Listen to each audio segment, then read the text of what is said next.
Hello friends. Welcome back to my channel economics with Deepti. आज की class में मैं आपके साथ डिस्कस करूंगी paradox of thrift. Paradox of thrift हमारा केनेशियन इकोनॉमिक्स के अंदर आता है। तो जो डायग्राम हम लोगों ने सेविंग इन्वेस्टमेंट अप्रोच के टाइम यूज की थी, सेम डायग्राम की हेल्प से हम पैराडॉक्स ऑफ थ्रिफ्ट समझने की कोशिश करेंगे। और इसके लिए मैं कुछ की पॉइंट्स आपको लिखवा दूंगी।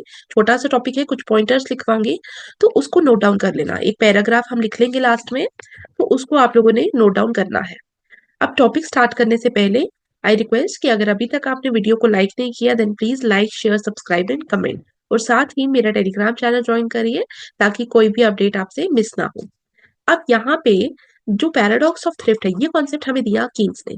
कीन्स ने बोला कि जैसे क्लासिकल्स बोलते थे कि सेविंग हमेशा इकोनॉमी के लिए अच्छी होती है, saving is a virtue, saving is a virtue. ऐसा नहीं होता। सेविंग जो है वो हमेशा वर्च्यू नहीं होती, क्योंकि आपको याद होगा क्लासिकल लोनेबल फंड थियरी में हम लोग पढ़ते थे कि जो सेविंग्स है, जो हाउस होल्ड सेक्टर है वो सेविंग करता है, और यही सेविंग अल्टीमेटली सप्लाई बनती है for of loanable fund. Supply कहाँ से आती है लोनेबल फंड की? ये सेविंग से आती है। तो यहाँ पे लोग सेव करते हैं, वो सप्लाई बनती है लोनेबल फंड की, सो दैट इन्वेस्टमेंट का जो प्रोसेस है वो इकोनॉमी के अंदर आकर करता है। तो इन्वेस्टमेंट होने के लिए क्लासिकल्स के अकॉर्डिंग इन्वेस्टमेंट के लिए सेविंग जो है वो बहुत अच्छी है, और जितना ज्यादा सेव होगा उतना ज्यादा पैसा डाइवर्ट होगा फॉर इन्वेस्टमेंट पर्पसेस। लेकिन यहाँ पे कीन्स ने बोला ऐसा नहीं होता। कीन्स ने इस व्यू को थोड़ा निगेट किया।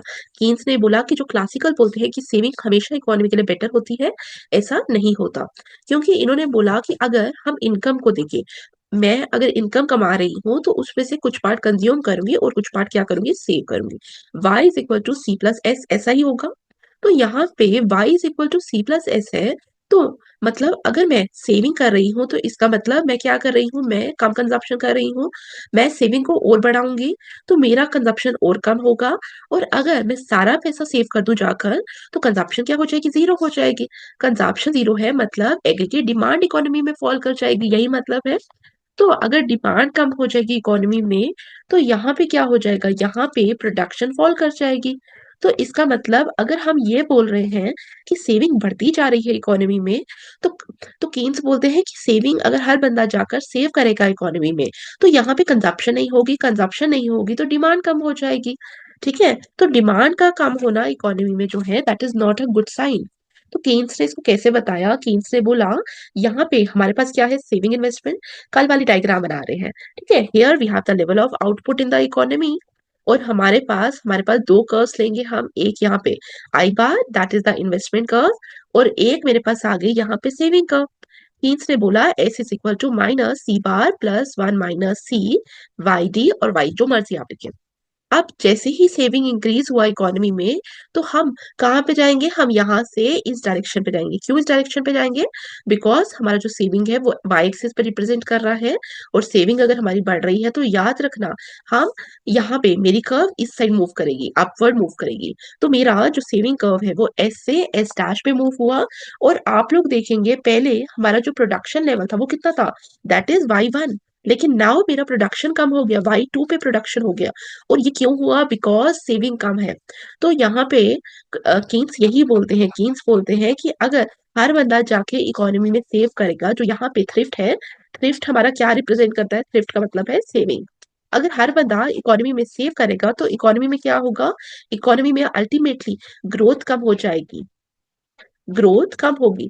ठीक है, और इसको पैराडॉक्स ऑफ थ्रिफ्ट क्यों बोला? बिकॉज केन्स भी बोलते हैं कि saving is required in the economy.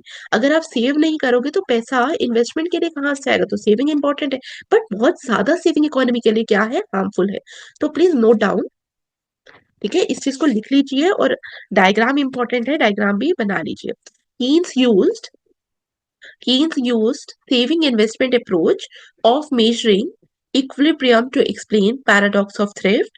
According to classical According to classical model, saving was virtue which increases supply to loanable fund market and promotes economic growth by real interest rate, full stop. But Keynes stated that if everybody if everybody started saving more, then it will result in shifting saving curve upward, जैसे S to S dash, which will result in unplanned inventory addition at initial equilibrium.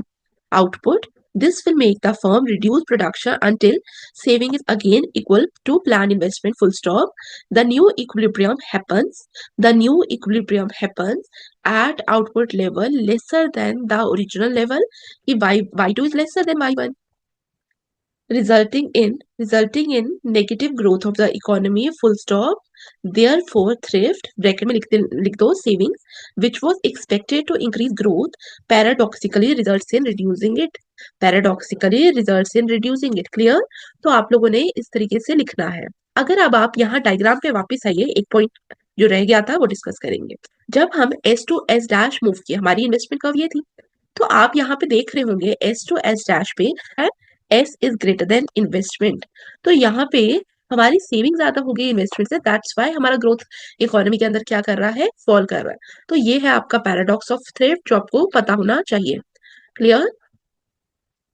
ठीक है, तो ये topic हमारा यहीं पे complete हो गया. और फिर से एक बार बोलूंगी, अगर अभी तक आपने वीडियो को लाइक नहीं किया then please like, share, subscribe and comment. और साथ ही मेरा Telegram group economics with Deepti, उसको भी ज्वाइन करिए.